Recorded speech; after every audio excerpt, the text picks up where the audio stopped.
ide a budú predznaky zemetrasenia, vojny a tak ďalej a je blízko čas. Neviete ani dňa, ani hodiny, hovorí písmo. Môže to byť tam, čo hovorí Majské, dostali nejaké z toho prazjavenia avíza, že kedy to asi bude ťažko povedať. Kniha Zjavenie je veľmi náročná, aby ju niekto vysvetoval. Preto nikto nevie presný koniec, písmo, ako hovorí iba Otec.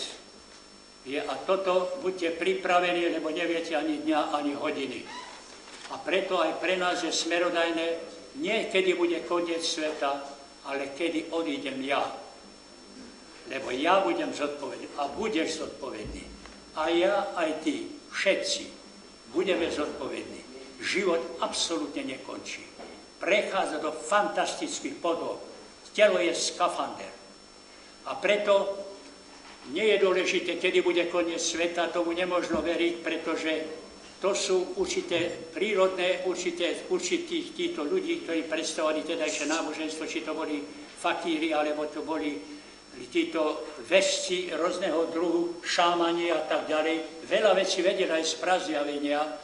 Prazjavenie sa zničilo tým, že boli katastrofy na zemi a tak ďalej. Ľudstvo sa rozpoltilo.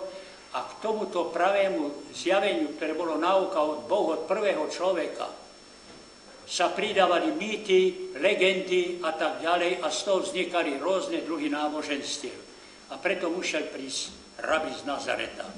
A ten povedal tak jasne, nenevajte sa, ja len teraz nekážem, ja hovorím otvorene, nie preto, že som kňaz, vôbec. Prišiel a povedal tak jasne, jednoduchým i učeným, veriacim i neveriacim. Hovoril to v podobenstvách. Proroci hovorili takisto, tak nádherne, že čítať je slasť. Čítať Izaiáša, Jeremiáša, keď som čítal ako študent, zimom riavky mi behali po tele. A evanjelium, podobenstva sú nielen príhody, ale sú vyslovené najkrajšie pravdy o človekovi, o vlastnostiach človeka. Neboli prekonané všetci spisovatelia sveta, všetci dramaturgovia proti týmto úžasným pravdám, ako hovorí Chesterton. Nič. To je len škrupula. Tak to gro, aj ten koniec sveta treba tak brať, môže prísť hoci kedy. Môže prísť vesmírne nebezpečenstvo, môže prísť niečo také, ako bolo teraz v Japonsku, môže sa to otvoriť aj teraz tu, toto vnútro a pohltí neviem čo, koľko, či malo, či mela, alebo sa preťahnú more, priblíži sa zem k slnku, spáli, alebo sa zdiali a úplne zabrzne a tak ďalej. Nevieme. Ani fyzici, ani astronómovia nemôžu toto pravidelnosť vylúčiť. Aj najlepšie hodiny niekedy zastanú.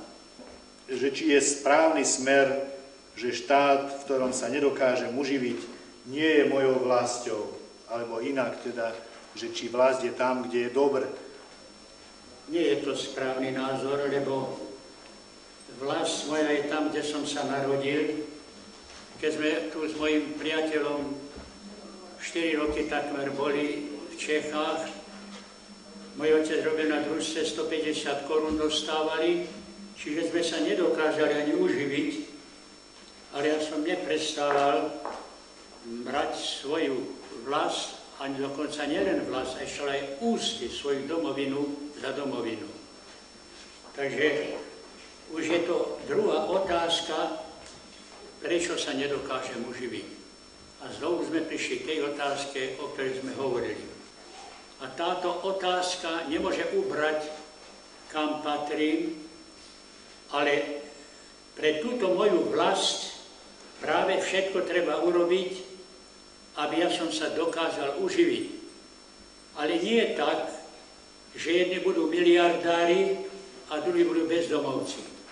Sociálnu otázku nevyrieši nejaká sociológia, jak som povedal. Ono to vyzerá, ako tu my som ako pouličný rečník. To je skúsenosť zo života z dejín.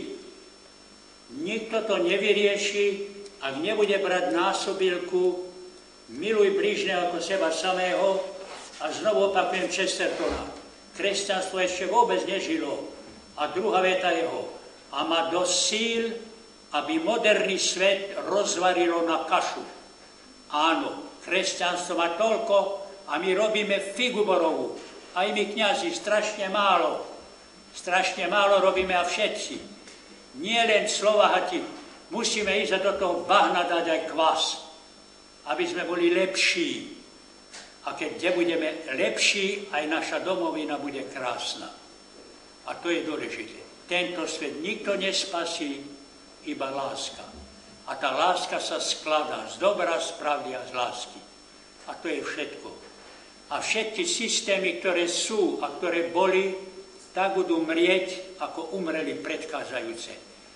Ale čaká nás okrutné nebezpečenstvo. Technika je taká vyspelá, že ten nemravný človek s touto modernou technikou zničí nielen svet, ale aj seba.